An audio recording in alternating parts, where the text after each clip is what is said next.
पूरा एपिसोड देखने के लिए सोनी लिव ऐप डाउनलोड करें। तारक मेहता का उल्टा चश्मा। टेकचंद का सपना और नेकचंद का हृदय परिवर्तन। तो दोस्तों, अब फाइनली टेकचंद जी नेकचंद के सपने में आने वाले हैं और एक ऐसा सबक सिखाने वाले हैं जिससे नेकचंद का दिल बदल जाएगा। लेकिन उससे पहले आइए देखते हैं तारक मेहता का एक छोटा सा प्रोमो और फिर बात करते हैं लेटेस्ट अपडेट के बारे में। मैंने आपसे कितनी बार कहा कि वो पैसे मेरे पिताजी के हैं। मतलब वो पैसे तुम मुझे वापस नहीं दोगे? हरगिज नहीं।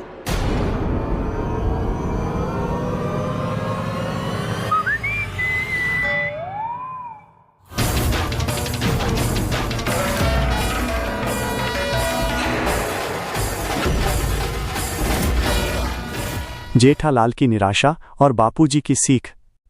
आप आने वाले एपिसोड में देखेंगे कि जेठालाल अपनी 25 लाख रुपए की रकम वापस पाने के लिए हर दरवाजा खटखटा रहा होगा, लेकिन कोई भी उसकी मदद नहीं कर पा रहा है। गोकुल धाम वाले हमेशा की तरह एक से बढ़कर एक प्लान बनाएंगे, लेकिन अफसोस कि सारे प्लान फ्लॉप होते जा रहे हैं। जब जेठालाल को ये लगने लगेगा कि अब तो मेरे 25 लाख रुपए हमेशा हमेशा के लिए डूब गए, अब कभी वापस नहीं आ सकते, तो वो बहुत ही गहरे डिप्रेशन में चला जाएगा। उसके चेहरे पर उदासी की लकीरें साफ दिखाई देंगी और वो अपना सर पकड़कर बैठ जाएगा। इसी पल बापूजी अपने शांत और ज्ञान भरे अंदाज में जेठालाल के पास आएंगे। वे उसे प्यार से समझाएंगे, बेटा जेठालाल, जब सभी रास्ते बंद हो जाएं और तुम्हें लगे कि अब कोई उम्मीद नहीं है, तो समझ लो कि यह भगवान की मर्जी है। उस वक्त सब कुछ उन्हीं पर छोड़ देना चाहिए। उनकी लीला अपरंपार है। कभी कभी वे ऐसे दरवाजे खोल देते हैं जिनकी हमने कल्पना भी नहीं की होती।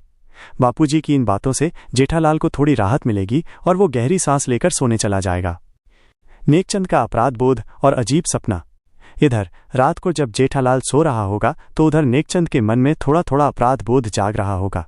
उसे बार बार जेठालाल का उदास चेहरा और उसकी उम्मीदें याद आ रही होंगी।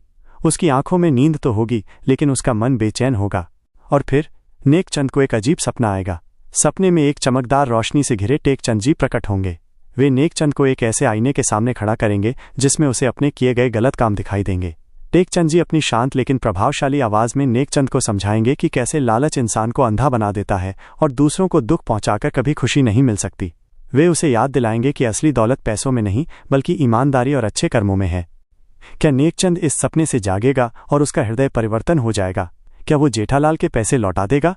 ये जानने के लिए देखते रहिए तारक मेहता का उल्टा चश्मा।